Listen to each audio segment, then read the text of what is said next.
Lo que estuvimos considerando de último anoche fue la restauración por los principales líderes de la primera expedición, Josué, hijo de Josadac, el gran sacerdote, y Zorobabel.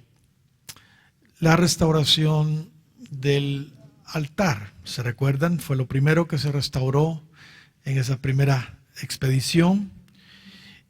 Inmediatamente después de la restauración del altar que la realizaron los líderes principales con sus hermanos, se empezó la restauración del templo. Y lo último que estuvimos leyendo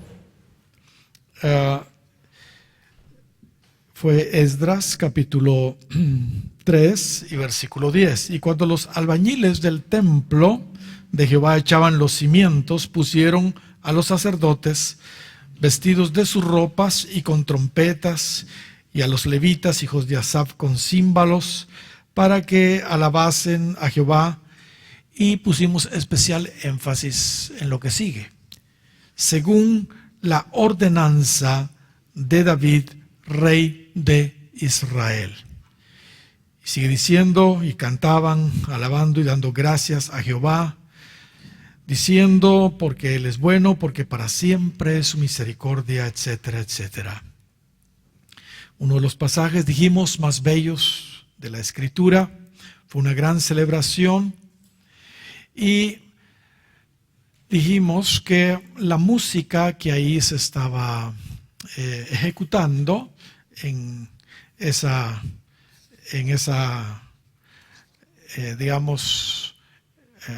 construcción de los cimientos de la casa de Dios, porque hay que comenzar por donde hay que comenzar, ¿verdad? La música que ahí se estaba ejecutando no era música cualquiera, era definitivamente la música que David había ordenado en su tiempo. Y estuvimos recordando lo que él hizo allá en la colina de Sión, con el famoso tabernáculo de David y la música alrededor de ese lugar. Y también cómo David, digámoslo así, preparó, porque él era un gran músico, a todos los músicos que sirvieron en el templo de Salomón. Dijimos que en Babilonia la música prácticamente había desaparecido, y citamos el Salmo 137, donde se dice: junto a los ríos de Babilonia, ahí nos sentábamos y aún llorábamos, acordándonos de Sión. Sobre los sauces, en medio de ella, colgamos nuestras arpas. Y sigue diciendo el Salmo que los que les habían llevado cautivos les pedían que cantaran cánticos de Sión allí en el cautiverio, y ellos decían: ¿cómo podemos nosotros cantar a Jehová en tierra de extraños, aquí en este cautiverio? Así que la música y adoración genuinas que hubo en el tabernáculo de David es otra, dijimos, de las verdades maravillosas que el Señor está restaurando y va a restaurar en este avivamiento que viene y en la gloria postrera. Jacob citó Amós capítulo 9 y versículo 11, ahí en Hechos 15 y versos 16 y 17, y esa es la escritura que tenemos allí. Y dijimos que alrededor de ese tabernáculo de David, pues no podemos divorciar el tema de la alabanza y adoración, que era lo que principalmente se practicaba allí. Así que debemos tener, dijimos, mucho cuidado qué música y qué ritmos usamos hoy para alabar a Dios. Cuidémonos, mis queridos hermanos, de la mezcla que tanto hay, lamentablemente, en la iglesia. Muy bien, regresando a Esdras, capítulo 3 y versículo 11 ahora, vemos que mientras se echaban los cimientos del templo, los los sacerdotes sonaban las trompetas y los hijos de Asaf tocaban los címbalos y todos cantaban diciendo: porque Él es bueno, porque para siempre es su misericordia sobre Israel. Y sigue diciendo: y todo el pueblo aclamaba con gran júbilo, alabando a Jehová, porque se echaban los cimientos de la casa de Jehová. Ahora, hablando de cimientos, de fundamentos, Pablo nos dice en Hebreos capítulo 6 que hay 6 cimientos fundamentales, 6 doctrinas fundamentales de la iglesia. Todos debemos conocer esas 6 doctrinas fundamentales porque son nuestra base realmente, la base en nuestra vida personal cristiana, pero también debe ser la base de la iglesia.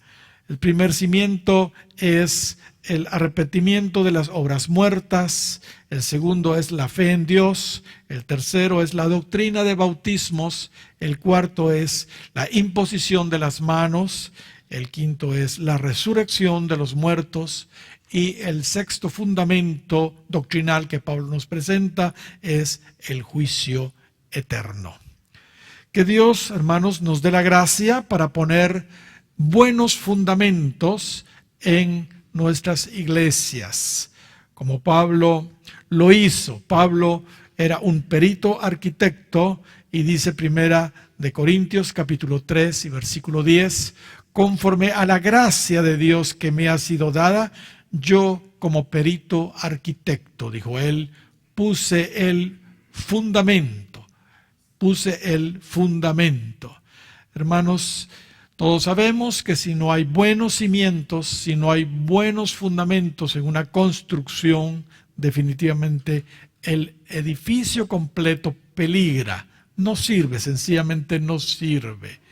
Y hay ejemplos de grandes edificaciones que han colapsado y porque no se han tomado las precauciones para cuando se pusieron los cimientos, las precauciones técnicas adecuadas cuando se pusieron los fundamentos. Espiritualmente nosotros tenemos que estar conscientes de eso y por eso es muy importante que estas 6 doctrinas todo el mundo las conozca muy, pero muy bien, porque son el fundamento de nuestra vida cristiana. Ahora, no solo las enseñanzas son fundamento en la iglesia, no solo las enseñanzas, también la vida de sus ministros, de los ministros de Dios, resultan fundamento para la iglesia. Dice Efesios capítulo 2 y versículo 20, edificados sobre el fundamento de los apóstoles y profetas, siendo la principal piedra del ángulo Jesucristo mismo. Por supuesto, Cristo es el principal fundamento, su vida, sus enseñanzas, pero también las enseñanzas de los apóstoles de Cristo, Nuevo Testamento, y los profetas del Antiguo Testamento resultan fundamentales, pero sus vidas son también un fundamento para la iglesia. Gloria al Señor. La iglesia descansa en la vida de sus ministros, los ministros de Dios. Continuemos. Esdras, verso 12 ahora del capítulo 3, dice: y muchos de los sacerdotes, de los levitas y de los jefes de las casas paternas, ancianos que habían visto la casa primera, viendo echar los cimientos de esta casa, mire lo que pasaba allí, lloraban en alta voz, mientras muchos otros daban grandes gritos de júbilo, de alegría, contradictorio. Unos lloraban y otros se regocijaban. Ya explicaremos eso. Y no podía distinguir el pueblo el clamor de los gritos de alegría y de la voz de lloro, porque clamaba el pueblo con gran júbilo y se oía el ruido hasta de lejos. Aquí tenemos algo que de alguna manera se repite. vemos que los jóvenes que habían nacido en Babilonia, eso se deduce acá, que no habían conocido el primer templo que ya tenía unos 50 años de destruido, ellos se regocijaban. Los ancianos que sí habían conocido, o sea, mayores de esa edad, que sí habían conocido ese templo de Salomón, lloraban. Ellos lloraban. Pues definitivamente no se podía comparar lo que estaban viendo ahora con la gloria del templo de Salomón que había sido destruido. Y hermanos, dije, esto se repite, porque en nuestra experiencia nos hemos dado cuenta que muchos nuevos en el Señor se regocijan por cualquier nuevo mover que surge en las iglesias. Pero aquellos que tenemos ya un buen número de años de estar en los caminos del Señor y alguna experiencia, la verdad es que hemos visto cosas gloriosísimas, maravillosas del pasado.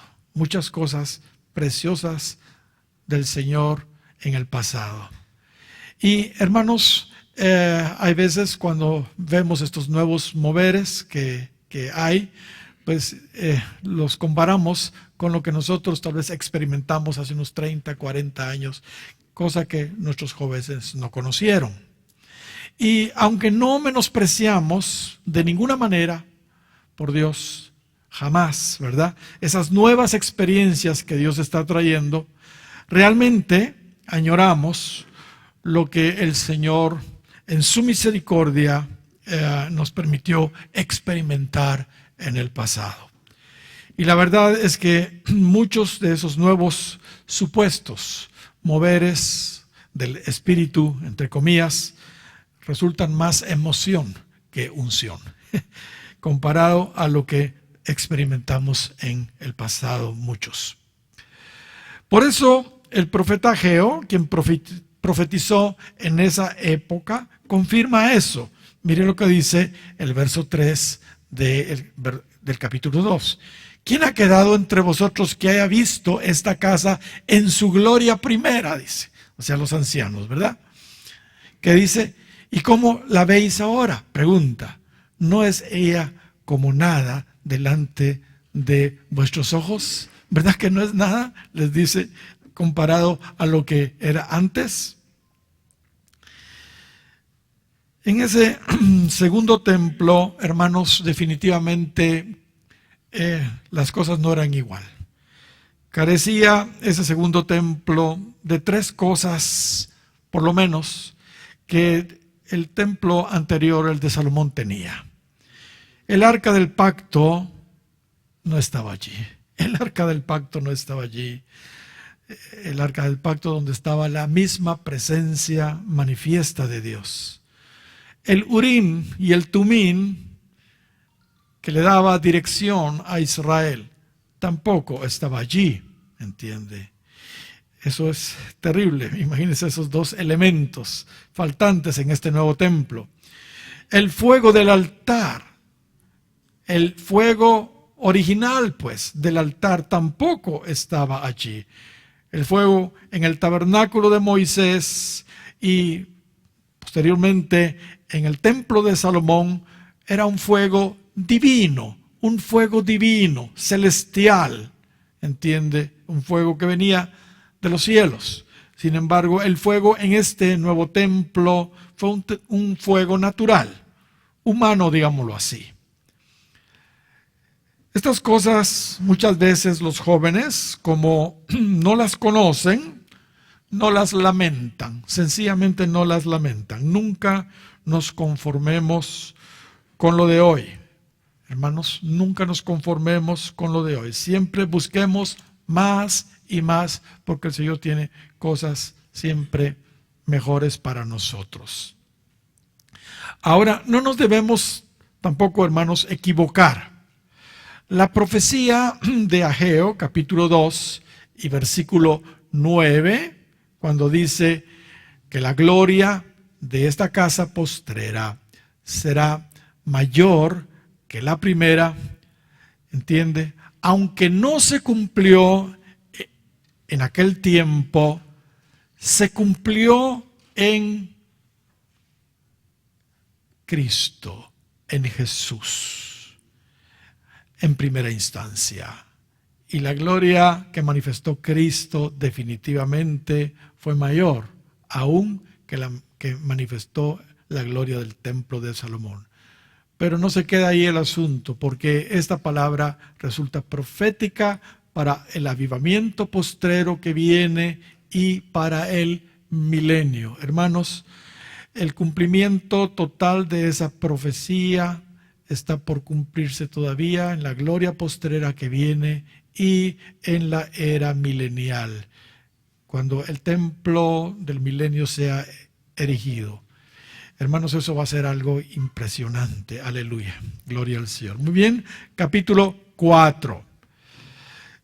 Dice Esdras en el verso 4:1, oyendo los enemigos de Judá y de Benjamín que los venidos de la cautividad edificaban el templo de Jehová, Dios de Israel, vinieron a Zorobabel y a los jefes de las casas paternas y les dijeron: edificaremos con vosotros, porque como vosotros buscamos a vuestro Dios, y a él ofrecemos sacrificios desde los días de Esar-Hadón, rey de Asiria, que nos hizo venir aquí.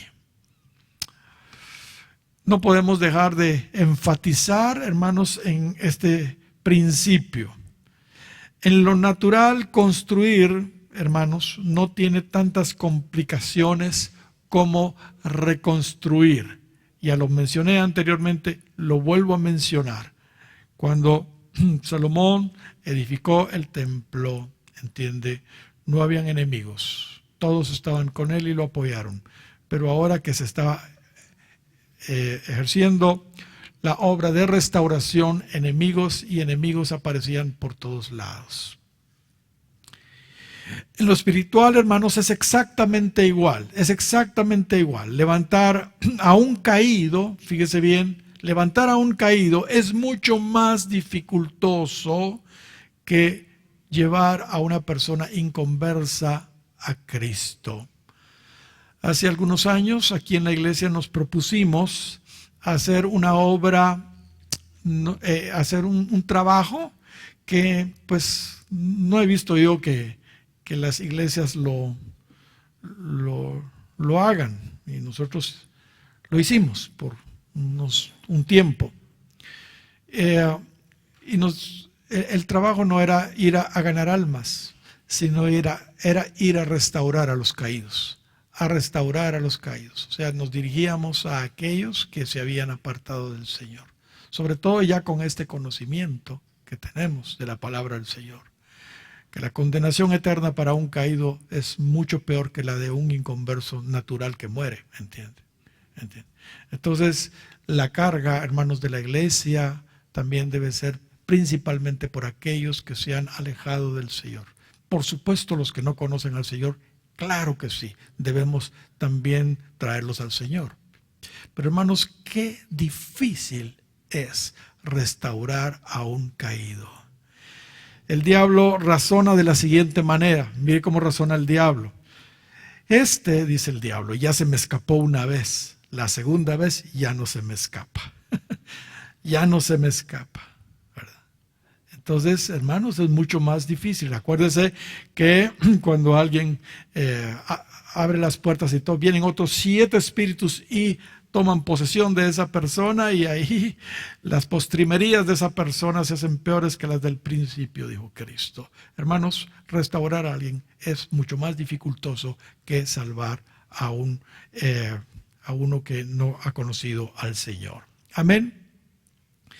Y por supuesto, hermanos, por lo que estamos viendo acá, las estrategias que usa el enemigo son diversas. En primera instancia, fíjese bien la estrategia aquí de los enemigos. El enemigo, en primer lugar, intenta infiltrarse ofreciendo su apoyo. ofreciendo su apoyo, fingiendo que está de nuestro lado, digamos, con el propósito único de estorbar la restauración. O sea, ellos dicen, no, vamos a edificar con ustedes, porque como vosotros, también nosotros buscamos a Dios, a Él le ofrecemos sacrificios desde los días de Esar Hadón, rey de Asiria, que nos hizo venir acá. Cuidado, cuidado, cuidado. Sorprendámonos, el diablo muchas veces usa a gente que sabe y conoce, entiende, de Dios. A gente que sabe y conoce de Dios. En realidad es triste decirlo, pero los que se estaban ofreciendo acá engañosamente para apoyar en la restauración del templo no eran caldeos. ¿Entiende? No eran persas, ¿entiende? No eran persas, eran samaritanos, eran hermanos, entre comillas, samaritanos, que habitaban en la región. Como sabemos, en ese entonces los samaritanos eran una mezcla de israelitas con otros pueblos paganos. Después que Sargón II, rey de los asirios, llevó cautivo el reino del norte, porque ellos ya habían sido llevados cautivos y dispersos en toda la tierra. Así que cuando Sargón II, rey de los asirios, llevó cautivo el reino del norte a Israel en el año 722 a.C., lo sustituyó, lo sucedió Sennacherib, aquel que el ángel del Señor le mató 185,000 en una sola noche, soldados, ¿verdad? Después de Sennacherib reinó Esar Hadón, al que estos samaritanos están mencionando, entiende, en el versículo 2. Pero la estrategia de estos reyes asirios cuando llevaban cautivas a los pueblos era mezclar sus cautivos con los otros pueblos para debilitarlos en sus convicciones religiosas, en su identidad como país, como nación también, ¿entiende? Así que les quitaba su identidad, su nacionalismo, su religión, se las mezclaban totalmente, porque los cambiaban de pueblos y los mezclaban con los otros pueblos que ellos habían cautivado de otros lugares. A los habitantes de Samaria, no todos, que eran la capital de Israel, el reino del norte, los sacó de ahí y los diseminó en otros lugares. Y a los habitantes de otros lugares los llevaron a Samaria. Esto lo podemos ver claramente ahí en segunda de, vamos a ver, en segunda de Reyes, capítulo 17 y versículo 6. En el año 9 de Oseas, el rey de Asiria tomó Samaria y llevó a Israel cautivo a Asiria. Ahí está. Y los puso en Halal, en Abor, junto al río Gozán y en las ciudades de los medos. Y trajo al rey de Asiria gente de Babilonia, de Cuta, de Aba, de Hamat, de Sepharvaim, y los puso en las ciudades de Samaria en lugar de los hijos de Israel, y poseyeron a Samaria y habitaron en sus ciudades. Toda una mezcla entonces, toda una mezcla. Vimos el verso 6 y el verso 24 del capítulo 17 de Segunda de Reyes. El resultado fue el siguiente, de esa mezcolanza, el resultado fue el siguiente, ahí en el verso 33 del capítulo 17. Temían a Jehová y honraban a sus dioses. ¿Con qué razón estaban diciendo? Sí, nosotros creemos en el mismo Dios, ¿verdad? Según la costumbre de las naciones de donde habían sido trasladados. Hasta hoy hacen como antes, ni temen a Jehová, ni guardan sus estatutos, ni sus ordenanzas, ni hacen según la ley y los mandamientos que prescribió Jehová a los hijos de Jacob, al cual puso el nombre de Israel. Qué tremendo, hermanos, qué tremendo esto. A estas alturas entonces los samaritanos tenían mezcla espiritual total, ¿entiende? Y mezcla también en sus matrimonios, pues ya estaban emparentados con los otros pueblos paganos.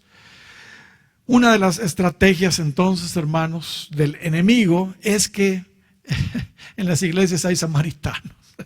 ¿Entiende? Se está aceptando a mucha clase de gente, cualquiera que supuestamente conoce a Dios, ¿entiende? Y muchas veces se le dan incluso privilegios a esas personas en las iglesias, y eso es terrible, hermanos. Pero si los aceptamos, lo que vamos a estar haciendo es de alguna manera contaminar el santuario del Señor. Vamos a estar contaminando su iglesia y esto no le agrada al Señor. Y es una manera que el enemigo tiene, infiltrándose de una manera muy elegante, ¿verdad? Pensando uno que Dios los está trayendo y que si son el diablo el que los está llevando para debilitar la iglesia.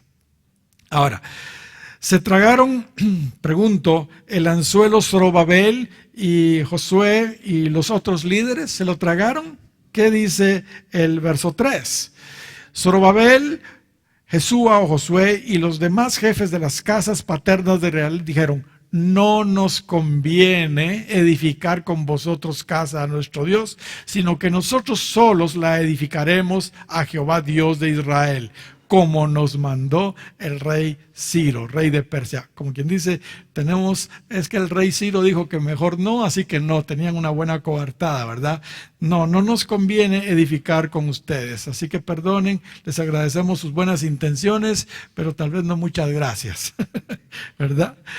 Sabe, realmente los samaritanos solo eran los vasos que el diablo estaba usando. El que estaba estorbando, hermanos, realmente la restauración del templo, al igual que la iglesia hoy, el que está estorbando es Satanás, usando personas, usando samaritanos. Como ya les mencioné, cuando Salomón edificó el templo, según Primero de Reyes, capítulo 5, versículo 4, no tenía adversarios, no tenía quien se le opusiera, no tenía mal encuentro.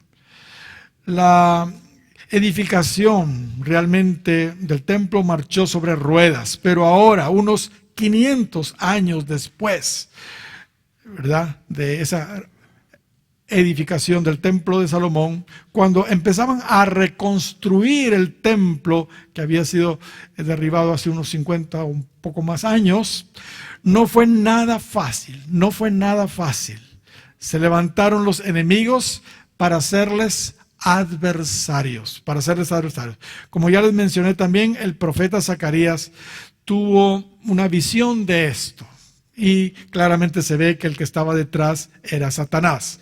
Así lo dice el capítulo 3 de Zacarías y versículo 1, quien profetizó en ese entonces. Me mostró al sumo sacerdote Josué, el cual estaba delante del ángel de Jehová, y que dice ahí, y Satanás estaba a su mano derecha para acusarle, para hacerle adversario, dice la otra versión. Qué tremendo.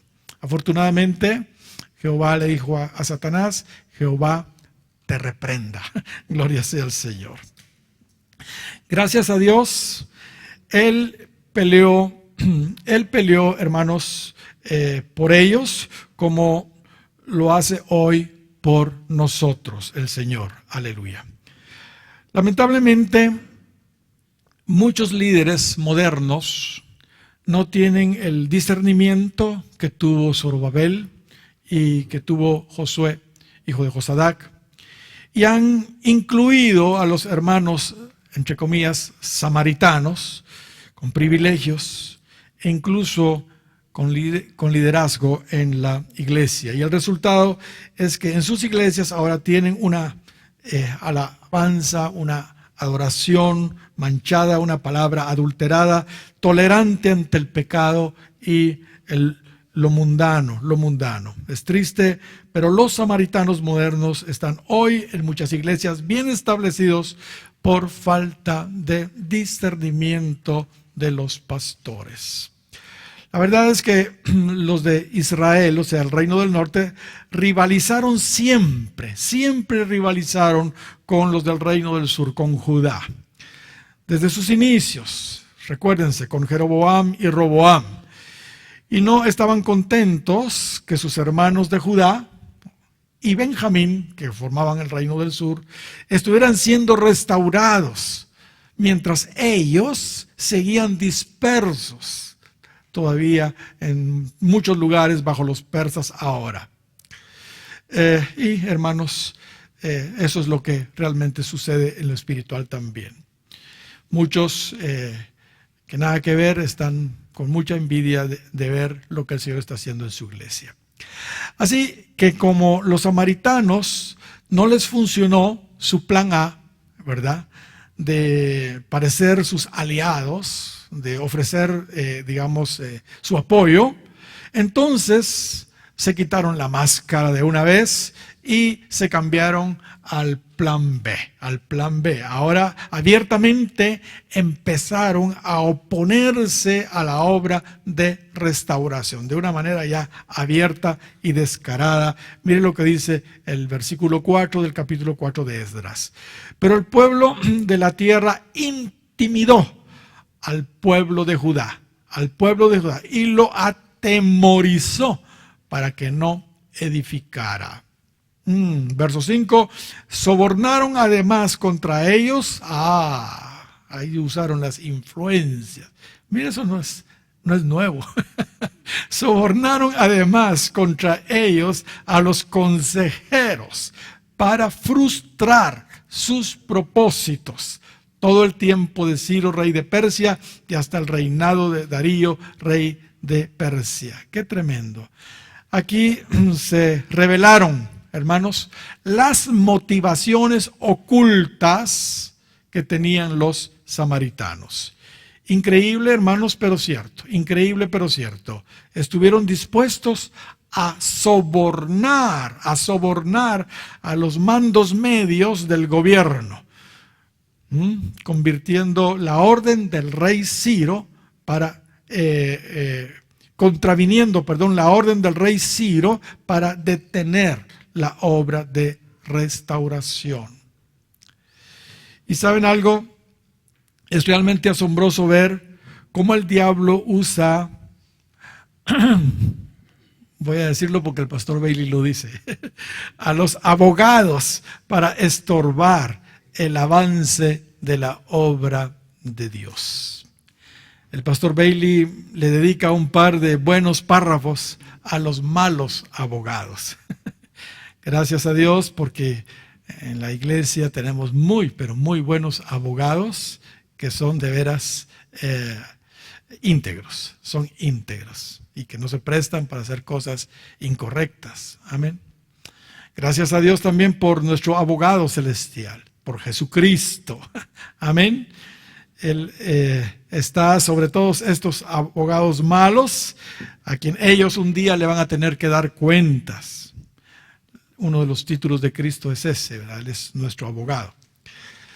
Él, hermanos, sí nos defiende. Él sí nos defiende y pelea legalmente por nosotros. Lo hemos visto muchísimas veces en la historia de nuestra iglesia. Hemos visto cómo cuando tenemos que tratar con asuntos de edificios, de tantas cosas naturales, hermanos, el diablo se mete ahí.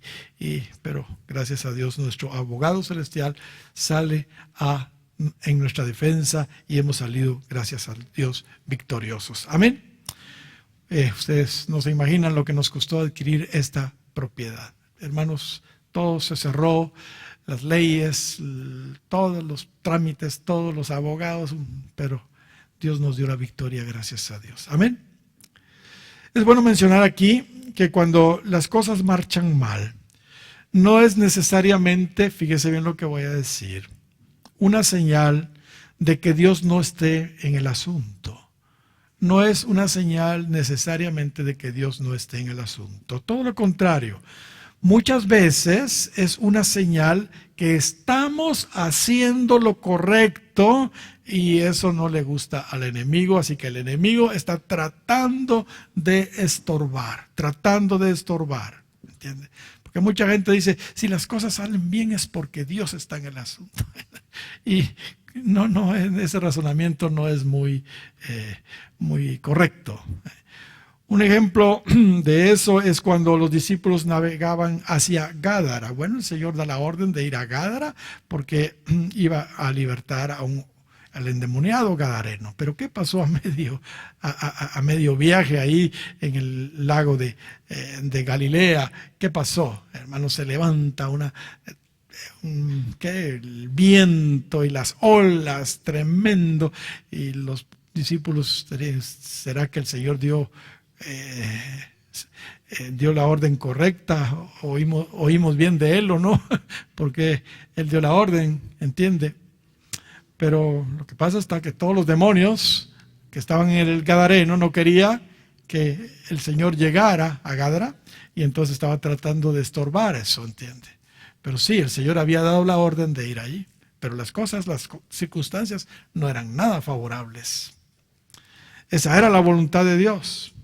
Por eso había mucha oposición. Y esto también funciona al revés. Tenemos que tener cuidado. Las circunstancias favorables no siempre son una evidencia de que Dios está en el asunto, ¿entiende? Muchas veces es el diablo quien está abriendo las puertas y la gente feliz, ay, sí, Dios, aleluya, dicen, van pasando ahí, ¿verdad? Y que si es el diablo el que les está abriendo las puertas para extraviarlos y para alejarnos del plan y del propósito de Dios. Pensemos en Jonás. Jonás, profeta que estaba anuente a ir a Nínive por las cuestiones políticas, no quería que los ninivitas se convirtieran, ¿verdad? Pero bueno, entonces huyendo de Dios llega al puerto de Jope y de repente aparece un barco. Entonces, gloria a Dios, dijo Jonás. Aleluya. Esto significa que es una confirmación que no voy a ir a Nínive, ¿verdad? Y toma el barco. Las circunstancias favorables no necesariamente son una evidencia de que estamos haciendo la voluntad de Dios. Ahí Dios tuvo que hacer lo que hizo para que una ballena, y ustedes conocen la historia, para que finalmente Él cumpliera el plan y el propósito de Dios. Amén. Saltémonos al versículo 24 ahora. ¿Ok? Dice ahí, entonces cesó la obra de la casa de Dios que estaba en Jerusalén y quedó suspendida hasta el año segundo del reinado de Darío, rey de Persia. Qué tremendo. Aquí vemos la sagacidad de los enemigos. Mire, entonces cesó la obra de la casa de Dios que estaba en Jerusalén y quedó suspendida hasta el año segundo del reinado del rey de Darío, rey de Persia. Hermanos, lo lograron. Usando sus influencias, sus sobornos y sus marufias, ¿verdad? Lograron disuadir la orden del rey Ciro y detuvieron la obra de restauración del templo. En realidad, la obra fue detenida por unos 15 o 16 años. Imagínense, 15 o 16 años. Hasta el segundo año, como ahí dice, del reinado de Darío I. Ahora, debemos hacer aquí una aclaración. Ustedes me preguntarán por qué se brincó esos versículos. Nos brincamos del versículo 5 al versículo 24 por una razón. Aquí en el relato hay una interposición cronológica, Debemos saber que los versos 6 al 23 no corresponden a este tiempo de la restauración del templo bajo Zorobabel, sino al tiempo en que los restauradores, al mando de Esdras, intentaban reconstruir los muros de Jerusalén unos 65 años después. La razón por la que esa porción está en este lugar es porque Esdras, quien escribió este libro, seguramente quiere destacar el asunto de la gran oposición que tuvieron todos los restauradores. Cuando entremos al libro de Nehemías nos vamos a dar cuenta que Nehemías también tuvo una gran oposición. Sin embargo, en el caso de él, la obra de restauración de los muros nunca se detuvo, como acá sí se detuvo con Zorobabel y Josué, la obra de restauración del templo. Qué tremendo. Muy bien, entonces no vamos a detenernos en los versos estos, aunque tengo en mis notas comentarios al respecto, pero yo creo que mejor vamos a avanzar. Así que estos versos, entonces, del 6 al 23, los debemos ubicar cronológicamente entre los capítulos 6 y 7 de este libro de Esther. Cronológicamente es ahí donde caben. Gloria al Señor. Muy bien, vamos al capítulo 5. Vamos al capítulo 5 ahora. Regresemos a la construcción del templo. Vemos que debido a que los samaritanos, lograron detener la restauración del templo, Dios levanta sus profetas para exhortar al pueblo a continuar. Hermanos, gracias a Dios, Dios levantó profetas para zarandear a los líderes y al pueblo para que continuaran la obra de restauración. Y esto de alguna manera nos muestra también la necesidad imperante hoy de verdaderos profetas de Dios, porque en un sentido como que la obra de restauración de la iglesia también está como detenida, ¿entiende? Y necesitamos profetas de Dios que vengan a decirnos y a recordarnos lo que tenemos que hacer. Muy bien, verso 1, mire lo que dice ahí. Profetizaron Ageo y Zacarías, hijo de Ido, ambos profetas, a los judíos que estaban en Judá y en Jerusalén, en el nombre del Dios de Israel, quien estaba sobre ellos. Gloria al Señor. En realidad, la restauración que Dios va a realizar en su iglesia, hermanos, requerirá de no solo los profetas, sino va a requerir de los 5 ministerios. Recordemos que ellos serán usados para llevar a la iglesia a la madurez, o sea, a una restauración total. Eso es lo que dice Efesios capítulo 4 y versículo 11 en adelante. Y él mismo constituyó a unos apóstoles, a otros profetas, a otros evangelistas, a otros pastores y maestros, a fin de perfeccionar a los santos para la obra del ministerio, para la edificación del cuerpo de Cristo, hasta que todos lleguemos a la unidad de la fe y del conocimiento del Hijo de Dios, a un varón perfecto, a la medida de la estatura de la plenitud de Cristo. Notemos entonces que no solo los profetas van a ser levantados, aunque en primera instancia ellos, sino también los otros ministerios van a ser levantados para llevar a la iglesia a la madurez, para restaurarla, pues, para llegar a la medida de la estatura del varón perfecto. Bendito sea el Señor. Veamos algo de lo que Dios le dice a los restauradores a través de los profetas Ageo y Zacarías. En realidad hay mucho que decir de sus mensajes proféticos, pero veamos algunos puntos importantes.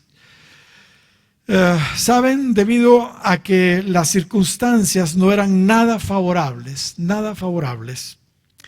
pues los enemigos habían detenido la obra de reconstrucción del templo. Los judíos se dedicaron mejor a construir sus propias casas, mientras la casa de Dios estaba totalmente abandonada. Ellos, cuando vieron la oposición que hubo a través de estos hombres que dieron mordida ahí para que se detuviera la obra, ¿verdad? Cuando vieron la oposición, asumieron que no era el tiempo de Dios para la restauración. Con frecuencia oímos todo el tiempo eso. No, es que no es el tiempo. Pasan los años y todavía no es el tiempo. Y entonces, ¿cuándo va a ser el tiempo, verdad? Entonces, ahí dice, así ha hablado Jehová de los ejércitos, diciendo, este pueblo dice, no ha llegado aún el tiempo. Por supuesto que Dios hace todas las cosas hermosas en su tiempo. Pero hermanos, no llevemos esa verdad a un extremo y estemos sin hacer nada porque estamos esperando que en su tiempo y nosotros no hacemos nada. ¿Entiende? Dicen amén, hermanos. Están ustedes aquí, ¿verdad? Pregunto, ¿Acaso no es igual hoy, hermanos? ¿Acaso no es igual hoy? Si algún mensaje tiene exactitud profética para nuestros días, es el mensaje de los profetas Ageo y Zacarías. ¿Por qué? Porque estamos viviendo espiritualmente la era de la restauración, ya no en figura, sino espiritualmente en verdad. Así que Ageo tiene que exhortarlos fuertemente, diciéndoles que es debido a que han abandonado la reedificación de la casa de Dios, que la bendición se ha alejado de ellos, porque ellos estaban reedificando sus casas, hermanos, ellos estaban haciendo lo suyo ahí, ¿verdad?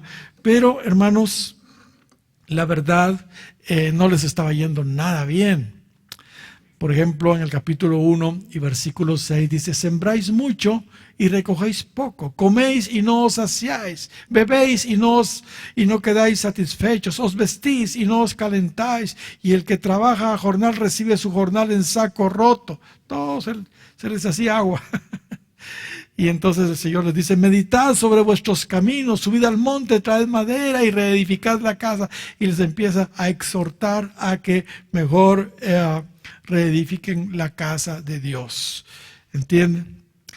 Así que ese era el contexto. Ahora, hay algo que deseo puntualizar acerca del mensaje de estos profetas maravillosos, Ageo y Zacarías.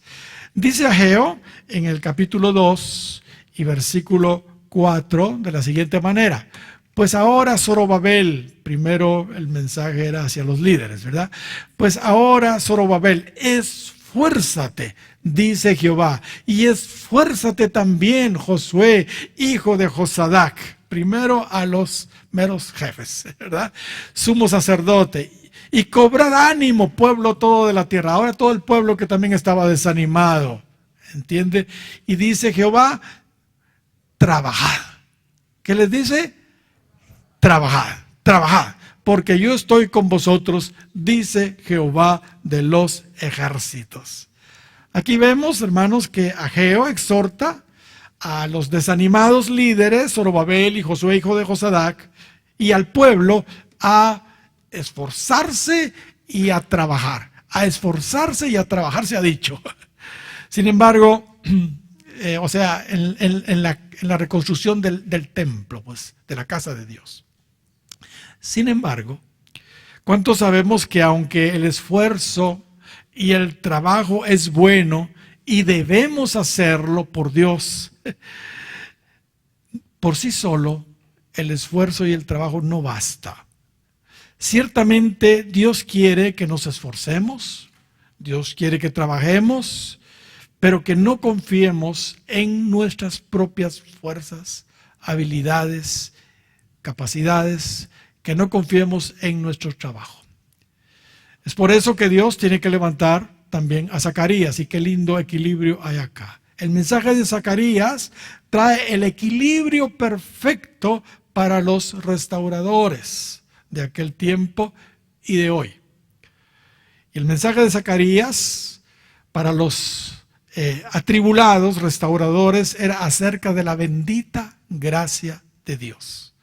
Ageo les habla de esforzarse y trabajar en lo natural, pero Zacarías le añade el ingrediente indispensable de la gracia bendita de Dios. Qué lindo equilibrio el de nuestro Dios. Ageo los exhortó a que trabajaran, se esforzaran, ¿entiende?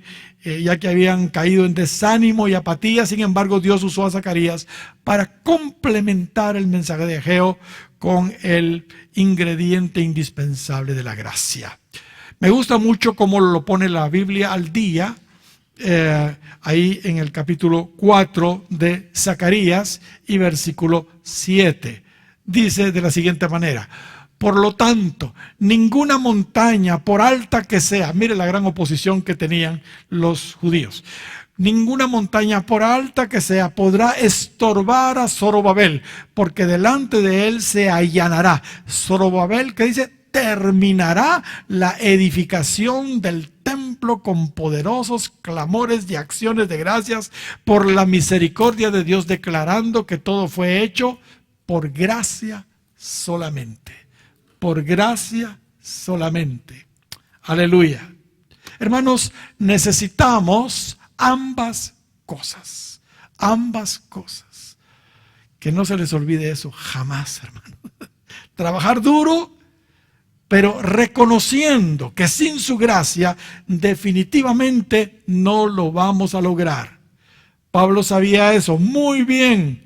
Pablo dice en 1 Corintios, capítulo 15 y versículo 10, pero por la gracia de Dios soy lo que soy, y su gracia no ha sido en vano para conmigo. Mire el equilibrio. Antes he trabajado más que todos ellos, pero ¿qué dice? Pero no yo, sino la gracia de Dios conmigo. Amén. Hermanos, guardemos ese equilibrio. Porque muchos que trabajan y trabajan confían en su esfuerzo y no lo van a lograr. Y muchos solo la gracia y no hacen nada. No lo van a lograr tampoco. Amén. Amén. Hermanos, las dos cosas son vitales en nuestra vida cristiana. Yo tengo un dicho que repito constantemente aquí en mi iglesia, y los hermanos de la congregación van a decir, otra vez el pastor va a decir lo mismo. Sí, pero hay muchos de ustedes que tal vez no lo han oído. Apúntenlo, enmárquenlo y pónganlo ahí muy cerca para que eso quede grabado en sus vidas. Mire pues, todos los que lleguen a la meta dirán que fue por su gracia. Sin embargo, ninguno que no se esfuerce llegará.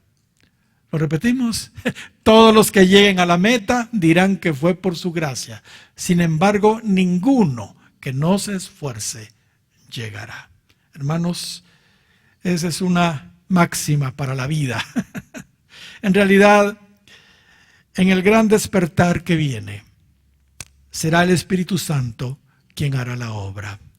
Y aunque tendremos que esforzarnos, no será brazo de la carne quien hará la obra. Zacarías nos muestra que necesitamos del Espíritu de Dios para hacerlo. Y Zacarías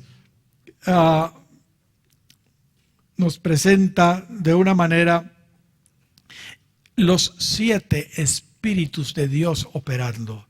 Esos 7 espíritus de Dios que también nos presenta Isaías en el capítulo 11 y versículo 2. Ahí está el espíritu de Jehová, el espíritu de sabiduría, el espíritu de inteligencia, de consejo, de poder, de conocimiento y de temor de Jehová. Qué tremendo. Esto lo vemos sutilmente mostrado, como les dije, en Zacarías capítulo 4 y versículo 2, cuando él nos presenta allí los 7 espíritus en las 7 lámparas encima del candelero, de una manera gráfica, representando los 7 espíritus de Dios. Y en el versículo 10 vemos también los 7 espíritus de Dios representados en los 7 ojos de Jehová que recorren toda la tierra. Gloria al Señor.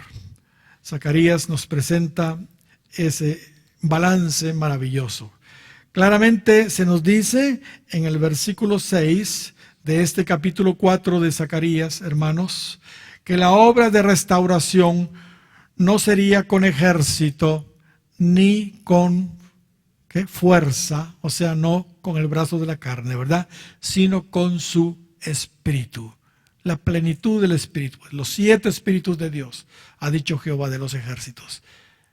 La gracia bendita de Dios. Recordemos que uno de los nombres del Espíritu Santo es Espíritu de gracia. Espíritu de gracia. Hermanos, nosotros sin el Espíritu Santo estamos fritos. Sin el Espíritu Santo, hermanos, el Espíritu Santo para eso lo envió Cristo. Para eso lo envió. Amén. Gloria al Señor. Otro detalle interesante en la profecía de Zacarías al gobernador Zorobabel es que la profetiza, de Zorobabel es que le profetiza que sus manos, fíjese bien, voy a repetir, Zacarías le profetiza a Zorobabel que sus manos no solo echarían los cimientos del templo, sino que sus manos iban a acabar la obra, iban a terminar la obra. Mire lo que dice el versículo 9, ya lo leímos, pero leámoslo. Dice ahí, las manos de Zorobabel echarán el cimiento de esta casa y sus manos ¿qué? La acabarán. Sus manos la acabarán. Y conocerás que Jehová de los ejércitos me envió a vosotros. Hermanos, yo creo que aquí tenemos una verdad que tenemos que tomarla muy en cuenta. Dios no quiere que dejemos la obra que nos ha puesto a hacer a medias. ¿Sabes? Zorobabel sabía eso. Y necesitaba definitivamente el impulso de la palabra profética. Hermanos, las cosas que empezamos, nosotros debemos terminarlas siempre. Aprendamos primeramente de Dios. Mire pues lo que dice Génesis capítulo 2 y versículo 2. Y acabó Dios en el día séptimo la obra que hizo. Y reposó el día séptimo de toda la obra que hizo. Pero dice que Dios acabó su creación. Aprendamos también de Moisés. Moisés, cuando estaba construyendo el tabernáculo, dice ahí en el 40 de Éxodo y versículo 33, finalmente erigió el atrio alrededor del tabernáculo y del altar y puso la cortina a la entrada del atrio. Así acabó Moisés la obra. Gloria al Señor.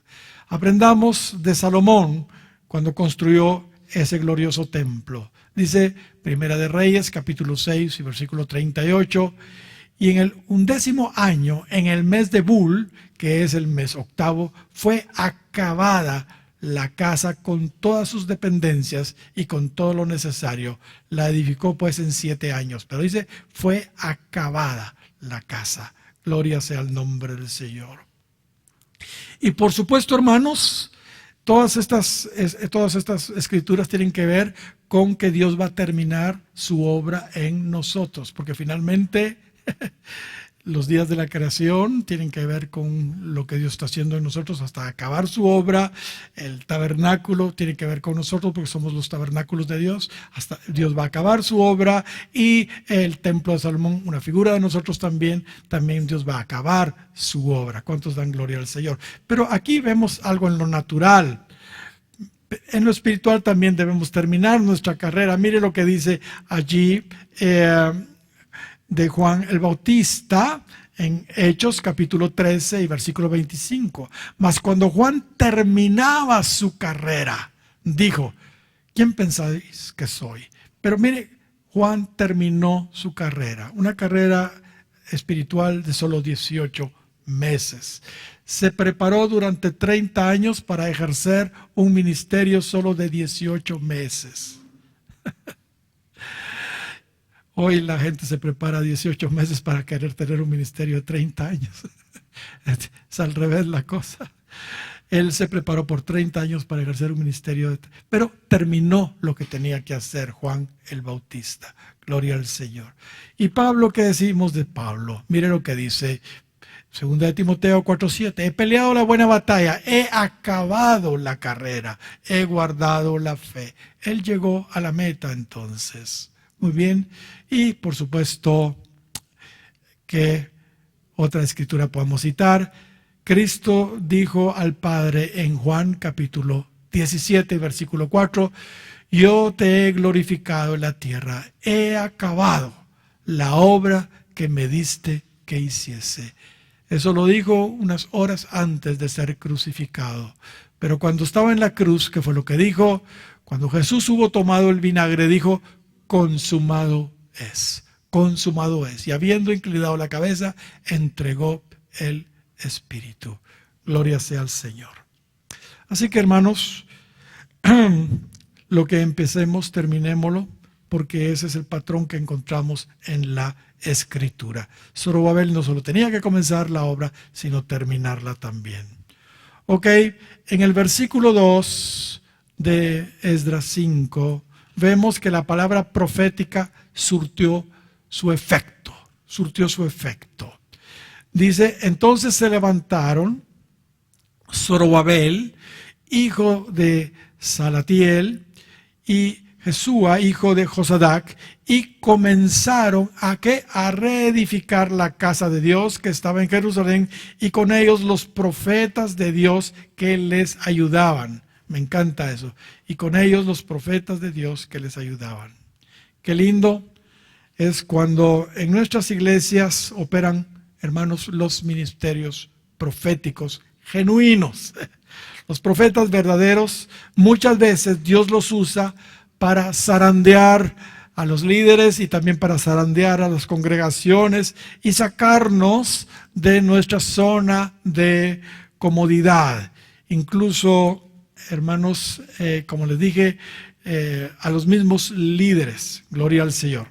Como en este caso, gracias a Dios, fíjese bien lo que voy a decir, por la humildad de Zorobabel y de Josué, que atendieron a la voz de los profetas. Gracias a Dios por la humildad que ellos tuvieron, porque no todos los líderes tienen esa humildad de escuchar a los profetas. Razón tenía el rey Josafat cuando dijo a Judá y a los moradores de Jerusalén, allá en 2 de Crónicas, capítulo 20 y versículo 20, creed en Jehová vuestro Dios y estaréis seguros. Creed a sus profetas y seréis prosperados. Ahora, hermanos, yo sí quiero hacer una aclaración acá. Cuando me refiero aquí a los profetas, me estoy refiriendo a los profetas, al ministerio profético, a uno de los 5 ministerios. ¿Entiendes? No me estoy refiriendo al don de profecía que se mueve dentro de las iglesias para exhortación, consolación y edificación. No, estoy hablando de un ministerio primario, ministerio profético. No nos equivoquemos también en eso. Amén. Y qué humildad también la de los profetas Ageo y Zacarías. Ellos también fueron muy humildes, que dispusieron su corazón no solo para profetizar, sino también para ayudar en la restauración. Eso lo leímos, creo, acá. Vamos a ver, ¿sí? Vamos a ver. Dice, y con ellos los profetas de Dios que les ayudaban, dice. Qué lindo. Qué lindo. O sea que se arremangaron Ageo y Zacarías y se pusieron también a jalar ladrillos, qué sé yo, a reconstruir también el templo. Gloria sea el nombre del Señor. Qué lindo ejemplo ese, ¿verdad? Amén. Muy bien, vamos a los versos 3 y 4. Ahí vemos que nuevamente se levantan los enemigos a tratar de estorbar la obra. Mientras los judíos edificaban sus propias casas, no hubo ninguna oposición. Ahí el enemigo feliz. Pero cuando empezaron a edificar la casa de Dios, entonces se levantó el enemigo tremendamente en contra de la restauración de la casa de Dios. Y eso lo vemos todo el tiempo, ¿verdad? Cuando la gente está preocupada por los suyos, sus casas y sus propiedades y sus carros, ahí el diablo feliz. Pero cuando empiezan a involucrarse en las cosas de Dios y a tratar de trabajar en las cosas de Dios, ahí el diablo no le gusta. Ahí el diablo no le gusta. Amén. Así que se levanta el enemigo nuevamente. Los enviados a indagar acerca de la reedificación del templo fueron Tatnai, que era el gobernador del otro lado del río, y Setar Boznai, con sus compañeros. Ellos preguntaron a los restauradores 2 cosas. Les preguntaron a los restauradores. Primero, ¿quién les había dado permiso? ¿Quién les había dado permiso para edificar la casa y levantar esos muros? Y la otra pregunta que les hicieron es, ¿cuáles eran los nombres de los que construían? Esas 2 preguntas les hicieron. Pero en el versículo 5 vemos que debido a que los ojos de Dios estaban sobre los ancianos de los judíos, no pudieron obligarlos a interrumpir la obra hasta que se consultara a Darío y éste respondiera por escrito. Gloria sea el nombre del Señor. En el verso 6 en adelante vemos a Tatnai y sus compañeros. Vemos que ellos enviaron una carta al rey Darío dándole un informe de lo que ellos estaban observando, los enemigos, ¿verdad? En esa carta ellos expresaron al rey Darío básicamente que la obra iba viento en popa y que la orden de edificar el templo la había dado el rey Ciro. En esa ocasión los comisionados de indagar la obra dijeron la verdad, no como lo hicieron los samaritanos 16 años antes, cuando lograron detener la obra con mentiras. Ahora es muy interesante el contenido de la carta del informe que los enviados a indagar le dieron a Darío. Es muy interesante y la vamos a leer. El reporte de la respuesta de los ancianos de los judíos es realmente inspiradora. Leámosla. Muy bien, verso 5. Verso 11 del capítulo 5. Y nos respondieron diciendo: nosotros somos siervos del Dios del cielo y de la tierra, y reedificamos la casa que ya muchos años antes había sido edificada, la cual edificó y terminó el gran rey de Israel. Mas después que nuestros padres provocaron a ira al Dios de los cielos, Él los entregó en mano de Nabucodonosor, rey de Babilonia, caldeo, el cual destruyó esta casa y llevó cautivo al pueblo a Babilonia. Versículo 13. Pero en el año primero de Ciro, rey de Babilonia, el mismo rey Ciro dio orden para que esta casa de Dios fuese reedificada. También los utensilios de oro y de plata de la casa de Dios, que Nabucodonosor había sacado del templo que estaba en Jerusalén y los había llevado al templo de Babilonia. El rey Ciro los sacó del templo de Babilonia y fueron entregados a Sesbazar, Zorobabel, a quien había puesto por gobernador. Verso 15 ahora dice: y le dijo: toma estos utensilios, ve y llévalos al templo que está en Jerusalén y sea reedificada la casa de Dios en su lugar. Entonces ese Sesbazar vino y puso los cimientos de la casa de Dios, la cual está en Jerusalén, y desde entonces hasta ahora se edifica y aún no está concluida. Verso 17, y ahora, si al rey parece bien, búsquese en la casa de los tesoros del rey que está ahí en Babilonia, si es así que por el rey Ciro había sido dada la orden para reedificar esta casa de Dios en Jerusalén, y se nos envíe a decir la voluntad del rey sobre esto. Qué carta tan tremenda.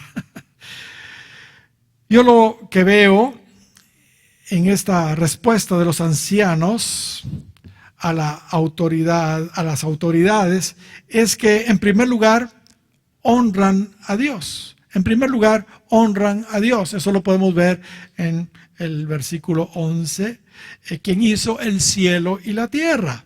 En segundo lugar, explican que están reconstruyendo el templo que hizo el gran rey de Israel, Salomón. Eso es lo que se dice ahí. En tercer lugar, reconocen que por su rebelión fue que Nabucodonosor destruyó el templo y ellos fueron llevados cautivos a Babilonia. Eso lo dice el versículo 12. En cuarto lugar, explica que cuando Ciro empezaba su gobierno, dio la orden de reedificar el templo, devolviéndoles incluso todos los vasos y utensilios de la casa de Dios. Explican también que Zorobabel puso los fundamentos, pero que la obra quedó suspendida desde ese entonces. Y que hasta ahora empezaba a reanudarse la reedificación. Por tanto, por último, le dicen a los funcionarios enviados que si el rey lo considera conveniente, que busquen en la casa de los tesoros de los registros donde está la orden del rey Ciro de reedificar la casa, para constatar que lo que están diciendo realmente es cierto. Pues toda esa explicación de los ancianos fue muy sabia, hermanos, fue muy sabia.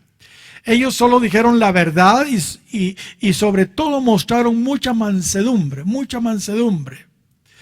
Hermanos, cuando se trata de tener alguna, digamos, un trato con las autoridades, hay que hacerlo con mucha, mucha sabiduría. El apóstol Pedro dice en Primera de Pedro, capítulo 3, en la segunda parte, en el verso 15, dice: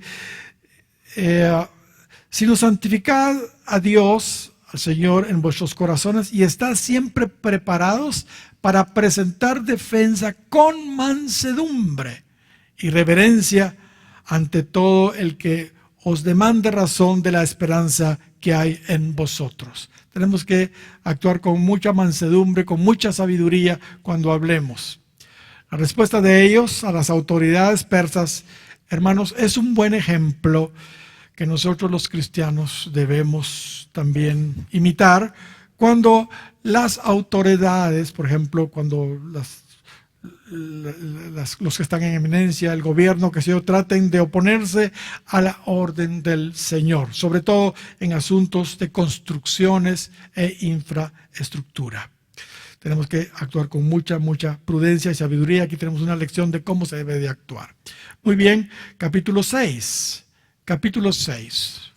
En el versículo 1 vemos entonces que el rey Darío, atendiendo a la propuesta de los ancianos, de los judíos, ¿verdad?, a lo que la carta que se le envió, da la orden de buscar en los archivos esos documentos para constatar que es cierto, ¿verdad? En esos tiempos los registros de los decretos reales eran cuidadosamente, hermanos, archivados. En el versículo 2 vemos que esa información efectivamente fue encontrada en una de las capitales persas llamada Acmeta. Y en los versos 3 al 5 se nos revela el contenido del registro encontrado de la orden del rey Ciro, que el rey Ciro había dado 16 años antes, que confirmaba lo que los ancianos efectivamente habían escrito. A Tatnai. Cuando Darío confirmó entonces que era cierto el informe recibido, sucedió el milagro, hermanos, sucedió el milagro.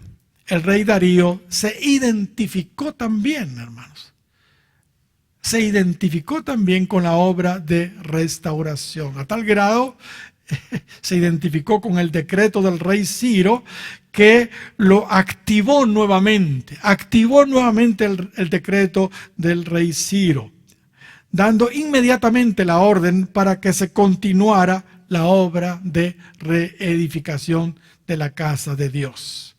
Leamos ahora la orden del rey Darío. Gloria al Señor. Verso 6 del capítulo 6. Ahora pues, Tatnai, gobernador de la provincia del otro lado del río, Setar Boznai y vuestros compañeros, los oficiales del otro lado del río, alejaos de ahí. Mire la orden de Darío para la gente. Váyanse de ahí de Jerusalén. No impidáis esta obra de la casa de Dios. Y que el gobernador de los judíos y los ancianos de los judíos reedifiquen esta casa de Dios en su lugar. ¿Cuántos dan gloria al Señor por eso? La orden de Darío era que Tatnai y compañeros salieran inmediatamente, hermanos, de Jerusalén, y que no estorbaran la reedificación del templo. Gloria a Dios. Versículo 8 dice: además, este es mi decreto en cuanto a lo que habéis de hacer por estos ancianos de Judá en la reedificación de esta casa de Dios. Del tesoro real, además de eso les dice, del tesoro real, de los tributos del otro lado del río, se han de pagar todos los gastos de este pueblo, y esto sin demora. Empiecen a soltar plata, pues, y ayúdenles a reconstruir. Hermanos, una vez más, vemos aquí cómo Dios tiene el control y usa a los gobiernos incluso para cumplir sus propósitos.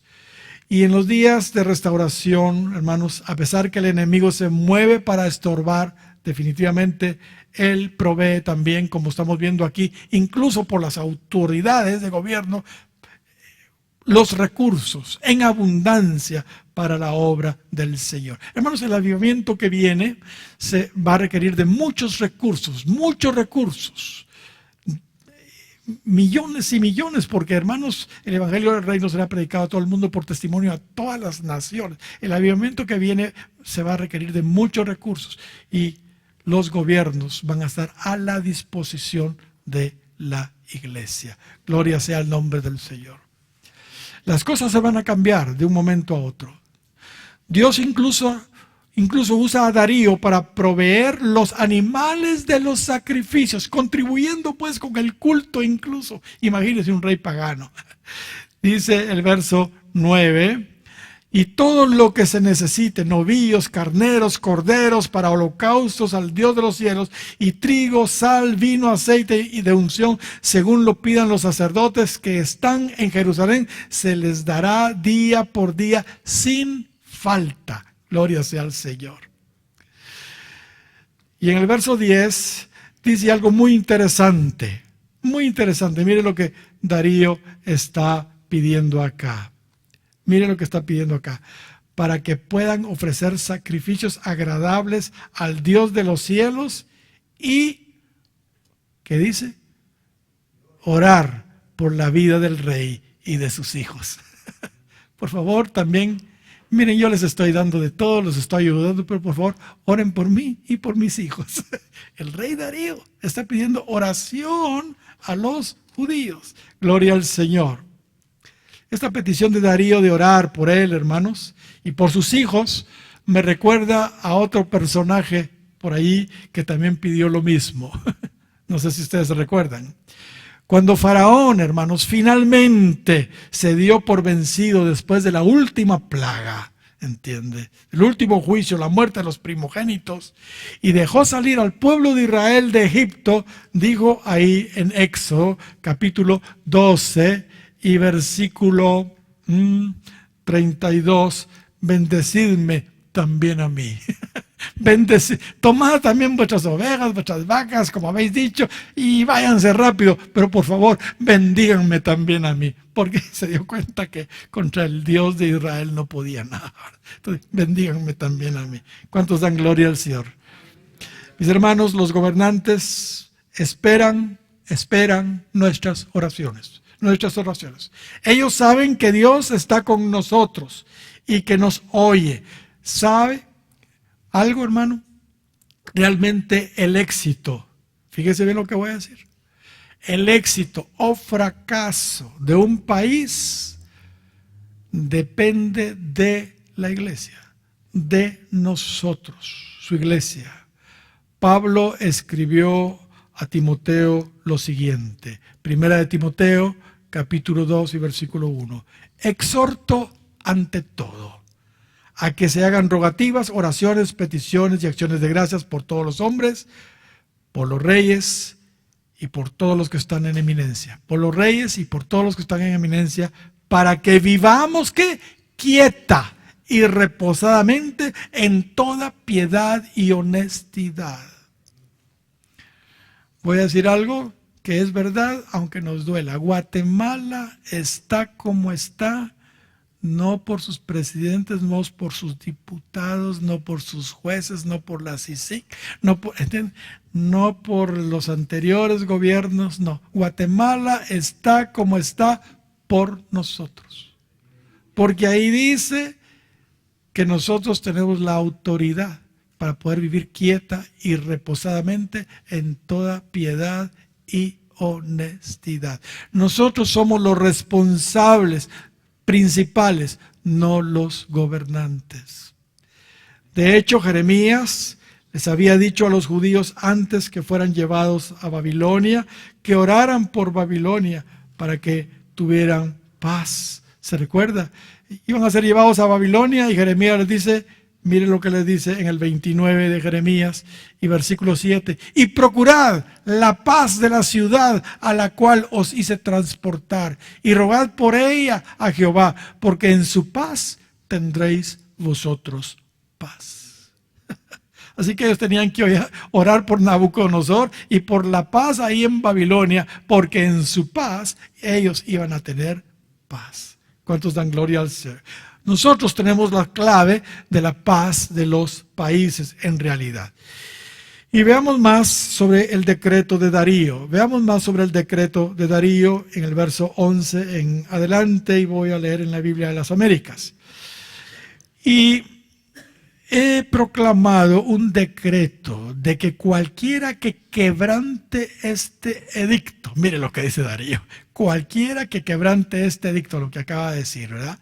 De su casa se arranque un madero y levantándolo sea colgado en él, y que su casa sea reducida a escombros a causa de eso. ¿Dios va a defender a su iglesia o no la va a defender?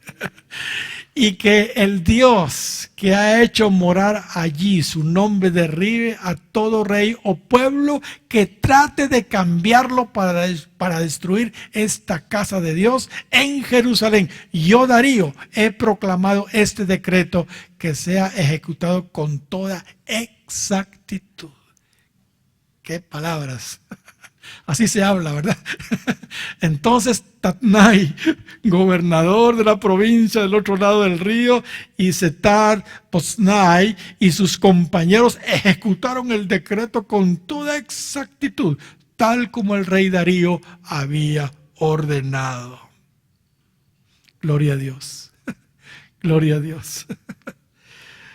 Hermanos, en los días que vienen, Dios usará a los mismos gobiernos emitiendo leyes severas, incluso como vemos acá, para proteger a la iglesia, para protegernos. Gloria al Señor. El pastor Bailey espiritualiza esta porción, y eso es, por supuesto, eso va a estar muy bonito, pero después viene la gran tribulación, ¿verdad? Bueno, el pastor Bailey espiritualiza esta porción que acabamos de leer y dice que así como nadie podía cambiar el decreto de Darío, nadie puede cambiar la doctrina de la iglesia para no recibir el juicio que dice Apocalipsis capítulo 22, versículos 18 y 19.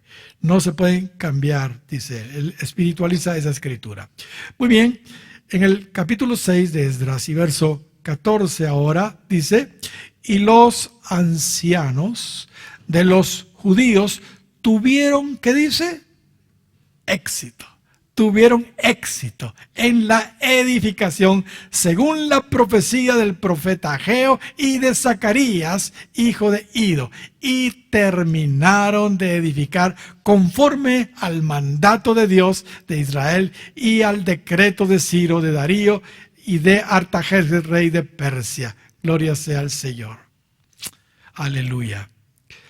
La obra de reedificación de la casa de Dios fue terminada a pesar que el enemigo la había logrado detener por unos 16 años. Aquí claramente se ve que se logró gracias al mandato de Dios dado a través del profeta Ageo y el profeta Zacarías. Y Dios usó a los gobiernos de Ciro y de Darío. Y aquí se menciona también Artajerjes. Aunque se menciona aquí, realmente no tuvo participación Artajerjes, por supuesto, en la construcción del templo. Sin embargo, sí tuvo en la edificación de los muros. Es por eso que Esdras lo menciona acá, porque Esdras lo incluye como un gobernante que apoyó la restauración. Pero Artajerjes no tuvo nada que ver en la reconstrucción del templo, sino sí en la de los muros. Podemos destacar aquí que estos tres reinados fueron usados por Dios para la restauración del altar, templo, ciudad y los muros entonces. Es por eso que Esdras lo menciona. Gloria sea el nombre del Señor. Muy bien.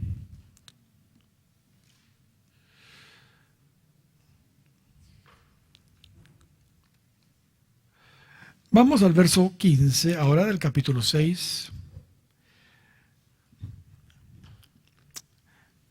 Y ese templo fue terminado el tercer día del mes de Adar. El tercer día del mes de Adar. El mes de Adar era el 12º mes hebreo. Era el año sexto del reinado del rey Darío. Tal y como mencionamos ya, y como Pablo dice en Filipenses capítulo 1 y versículo 6, estando persuadidos de esto, que el que comenzó en vosotros la buena obra, la perfeccionará hasta el día de Jesucristo. Gloria al Señor. Así que se terminó la obra en el tercer día del mes de Adar. Gloria al Señor, tal y como mencionamos ya. Pablo también menciona que Él va a perfeccionar y terminar su obra. Aleluya. Recordemos que Él es el autor y el consumador de nuestra fe. O sea, el que comenzó y terminó, pues. Él es el alfa y la omega, el principio y el fin. Ahora, la construcción de este segundo templo fue concluida, hermanos, en el año 516 a.C., el tercer día del mes de Adar, como dijimos, 12º mes hebreo, entre febrero y marzo. Ahora, fíjese bien, exactamente 70 años después que había sido destruido. 70 años después que había sido destruido. Su construcción a partir de la reanudación de la obra duró 4 años. 4 años duró la construcción a partir de la reanudación. Esto nos confirma una vez más, de alguna manera, que este templo fue inferior al primer templo, al de Salomón. El primer templo, su construcción duró 7 años, como ya leímos. Pero, hermanos, eso no desanimó, por supuesto, a los reedificadores. Particularmente, es una opinión propia, creo que ellos estaban claros que la promesa de la profecía de Ageo 2:9, donde dice que la gloria de la casa postrera sería mayor que la primera, no era para su tiempo, no se cumpliría en su tiempo. Ellos tuvieron solo un cumplimiento parcial de esa profecía. El cumplimiento total será en los postreros días en su iglesia y especialmente, hermanos, en el milenio. Recordémonos que hombres con mucho entendimiento profético como Ageo y Zacarías estaban con ellos. Ellos estaban diciendo esto, ¿entiende? Entonces, yo no creo que ellos hayan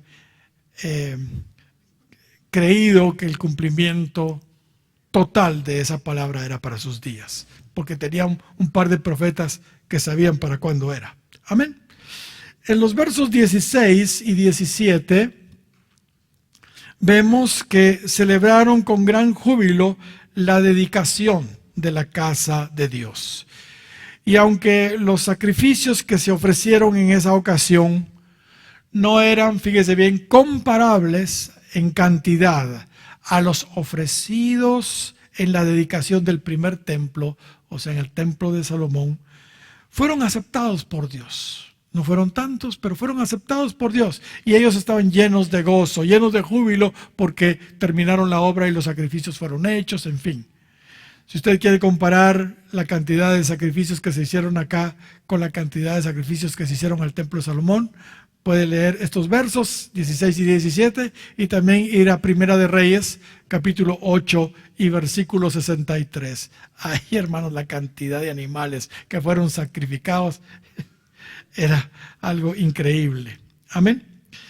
En el versículo 18 vemos que fueron organizados los sacerdotes y levitas para hacer servicio en Jerusalén conforme a lo establecido por Moisés.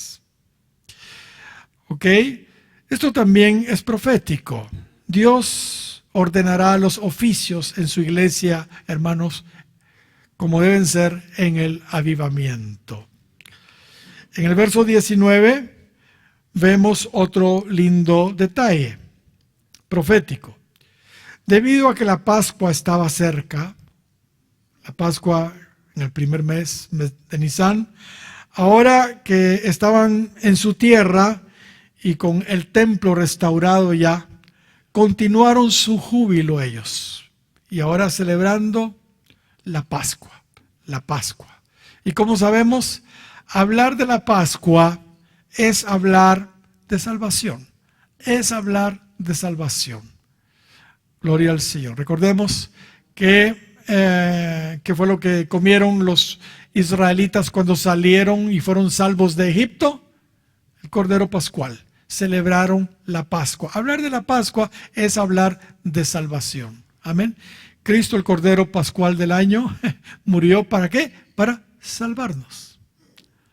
Aquí entonces el Señor nos está mostrando que cuando concluya la obra de su templo, o sea, su iglesia en nosotros, amén, vendrá el gran despertar y se cumplirá finalmente Mateo 24:14, que tanto hemos estado citando, donde el mensaje de salvación llegará finalmente a todo el mundo y la gran comisión finalmente será una realidad, porque es increíble, hermanos. Usted solo tiene que estudiar un poquito sobre los países de la ventana 1040, ni siquiera han oído de Jesús. Millones de personas, a pesar de la tecnología que hay ahora, la radio, televisión, internet y todo, hermanos, sencillamente no han oído del Señor. Pero en el avivamiento que viene será predicado el Evangelio del Reino a todo el mundo por testimonio a todas las etnias, esa es la palabra naciones ahí, a las 7,000 etnias que existen en su propio idioma, porque lo sobrenatural va a fluir y Pentecostés se va a repetir. Ellos oían que les hablaban en su propio idioma en que eran nacidos. Amén. ¿Cuántos dan gloria al Señor? Así que así va a suceder. Recuérdense, esto va a ser similar también a otra figura que tenemos del Antiguo Testamento. Cuando cruzaron el Jordán, cuando se cruza el Jordán es cuando empieza la conquista, ¿entiendes? Cuando empieza la conquista. Y llegaron ahí a Gilgal. Ahí, antes de empezar la conquista, llegaron a Gilgal. ¿Y qué hicieron ahí? Celebraron la Pascua. La Pascua, porque es el tiempo de la salvación. El tiempo de la conquista es el tiempo de la salvación. Gloria sea el nombre del Señor. Vemos también en los versos 20 y 21 que los sacerdotes y levitas se purificaron para sacrificar y comer la Pascua con los que habían vuelto del cautiverio y con los que se habían apartado de la contaminación de las gentes de la región. Todo esto es profético para nosotros. A nosotros nos han alcanzado los fines de los siglos y todo esto aplica a nosotros proféticamente. En el avivamiento sus ministros serán realmente santos y el pueblo también se apartará de las inmundicias del mundo para buscar a Dios. En la gloria postrera, no solo conocerán al Señor millones y millones de almas, también se reconciliarán con Dios los que se han contaminado, como estamos viendo acá en esos versos, y también regresarán los caídos. Muy bien, verso 22.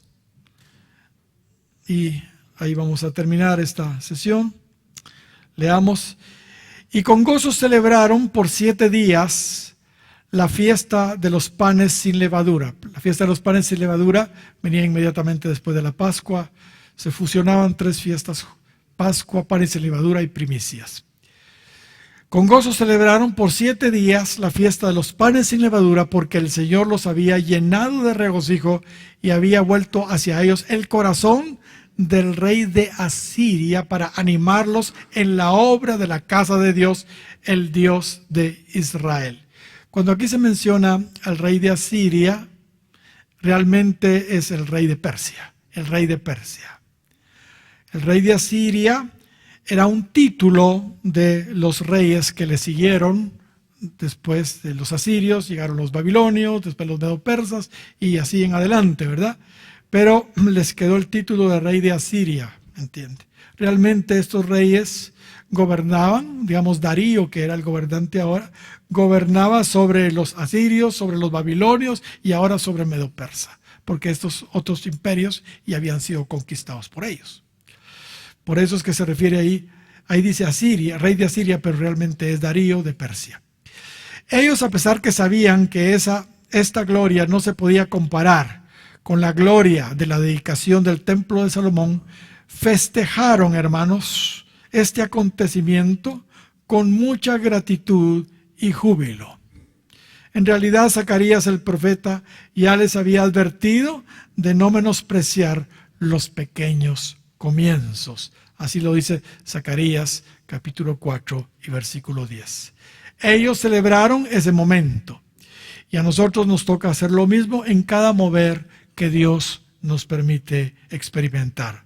Pues nada debemos considerar pequeño si viene de Dios. Si viene de Dios, hermanos, nada debemos nosotros de considerar pequeño. Amén.